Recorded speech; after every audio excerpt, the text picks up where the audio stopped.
Hello everyone, it's Attacker72 here, and for today, so Kirby and the Forgotten Land was released back in March of 2022 for the Nintendo Switch, and for it being Kirby's first true 3D adventure, HAL Laboratory did an amazing job incorporating Kirby into a 3D world. With the new abilities Kirby has, such as the mouthful mode, with all the creative levels, great bosses, and overall, just fun gameplay in general, Kirby and the Forgotten Land is listed as one of the Kirby's best games in a really good while, and I have to say, that's pretty great.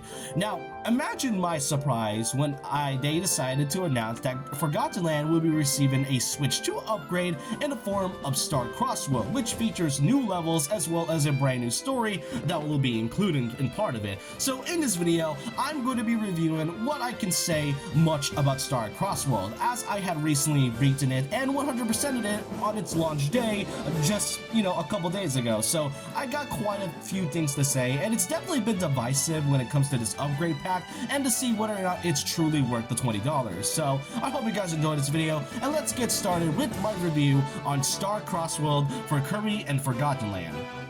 Now, to really start things off, when it comes to the Switch 2 upgrades within the last few months since the console had launched, it's been mixed on a lot of fans, since there's definitely some that have stated that the upgrades aren't too bad or are pretty okay at best, to many that stated that the upgrades have not been great and have not been leaving a good impression. For titles like Tears of the Kingdom and Breath of the Wild, you can easily get, because those are $10 each, not to mention that you can also get it for free if you pay for the online subscription, which I do have personally. But yeah, it really isn't too bad, but the biggest upgrade that came out after Tears of the Kingdom and Breath of the Wild was Mario Party Jamboree's Jamboree TV. This was the upgrade that a lot of people were not happy about due to the fact that Jamboree TV is not only a separate mode, but it also didn't upgrade much with the original game, and also because the game itself, when it comes to Jamboree TV, from what I've seen and what I've seen in reviews, have not been seen positively, since it's mostly just an extra mode, and you also cannot play online. So that's already many downsides to Jamboree, to the point where you feel like it just should have been DLC, though to be fair, upgrades are essentially just DLC, but that's just besides the point. But Jamboree TV was definitely something that I know a lot of people were disappointed of. So for Kirby and the Forgotten Land and Star Crossworld, if you own the original Kirby game, then it's fine. You can pay for another $20 for the full experience with the addition of Star Crossworld. If you do not own Forgotten Land, then you might have to buy the original title, but with the Switch 2 edition as well, which costed around $80. But the question is whether or not is it really worth $20 for this new upgrade.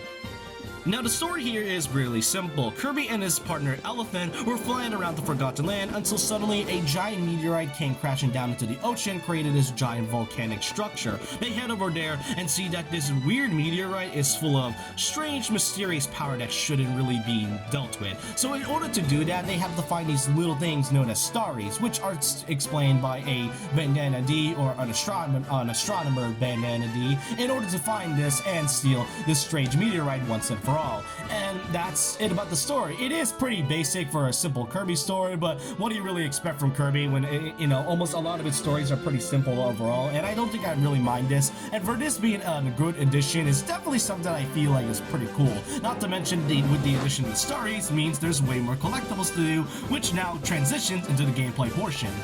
Now, presentation as well as gameplay, there's quite a lot to say. So for presentation and quality, this is really good. I gotta say, HAL Laboratory did a fantastic job into letting us know that the game for the Switch 2 will be running at a very high and much smoother frame rate than what the original Switch 1 had. And throughout my entire playthrough of playing Star Crossworld, it is pretty telling that the game runs very smoothly in terms of things, and Nintendo continues to show that, they continue to show that the Switch 2 is capable of running a lot of good games in its hardware. Not to mention that HAL Laboratory is such a great and creative studio to begin with when it comes to Kirby, and that really goes to show when it comes to the actual gameplay, with the addition of 13 new levels, one of them being the final boss, obviously, and they do a pretty good job with these levels too. As I said in the beginning, I really love how they managed to make these levels feel more open when it comes to incorporating Kirby into a 3D landscape, and they do a pretty good job here with the addition of the meteor, which adds to areas that you were never explore from the original title and just leaves much more places to explore and to collect things. So, and not to mention, there's also three new abilities that are only exclusive in this Star Cross world, which includes things like the spring, the signboard, and the gear. My favorite has got to be the spring, just because it's fun to control and that I find Kirby's whole mouthful design pretty goofy to say the least. But yeah, the addition of new levels, better frame rate, as well as new abilities for Kirby's mouthful mode is a pretty nice incentive. Not to mention they're pretty fun to explore. For things like the main first area that you explore with the crystals coming around, not to mention that you go to areas that you just never could have thought you would explore, like the ocean suddenly opening up into the seabed, going up on top of the mountain that wasn't from the original title, as well as going into the second floor of the mall, which if I recall also wasn't from the original title as well. So they did a pretty good job into adding things. Now, just like the Waddle Dees, you do get the addition of the Starries, as I mentioned. They are essentially the equivalent of the Waddle Dees, and as with every Kirby level in this game, you do have to do certain criterias and missions in order to get more Starries. There are a total of 120 of these, so they aren't exactly hard to do, and with 12 levels, you can easily obtain them if you have the right conditions set up. And don't worry, you can repeat the level anytime, which does add a bit of some replayability. And some levels occasionally you do have to face this new mini boss, which are pretty difficult. Not to mention that the enemies are now more harder than to defeat, and while they are still easy to attack and beat, they do have these crystals, which does make them a little bit more tougher than usual. And with the addition of the new mid bosses, they definitely add a lot more incentive, as well as the other mini bosses previously that become much more harder than usual. Now, of course, since this is a Kirby game with the addition of the Starries as collectibles, you do have to talk about the actual figures, which can be consistent of the EX figures that you can get in any of the levels, or you can do it in the gacha machine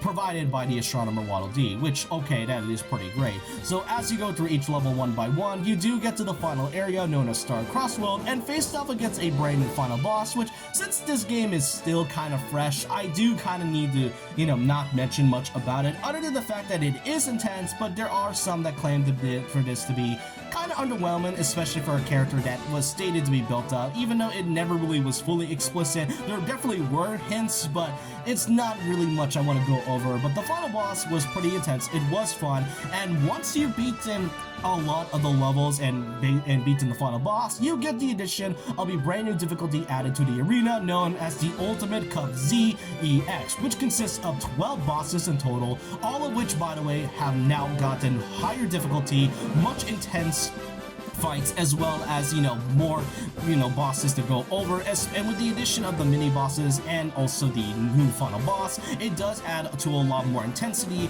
and a lot of strategy. I personally go in Morpho Knight, but the additional ZEX Cup was definitely a challenge, but not much I could really say about this overall.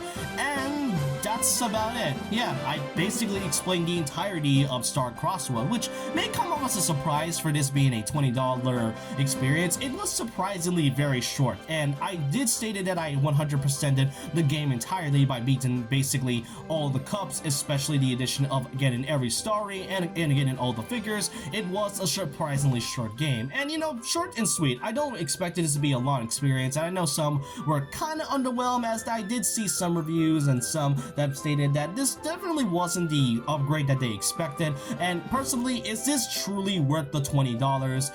I gotta say, in terms of when it comes to its experience and gameplay, it definitely could have been more in terms of it, but the levels were fun and creative. I do like the addition of the new bosses and the mid bosses that was added to kind of spice things up. And in terms of like a better quality experience, it is a much better experience in terms of an upgrade than whatever Jamboree TV was. So yeah, HAL Laboratory, despite how people feel about this new upgrade, they still do a fantastic job into adding this content. And to this day, I am still surprised that Forgotten Land was even receiving new content, despite it being like 3 years since the game had basically stopped getting any support, but it's still being loved by so many people. So overall, Now, I do recommend getting this. It is just $20, the same price as Jamboree TV, but it's much better in terms of experiences. Would I say it's underwhelming because it's short?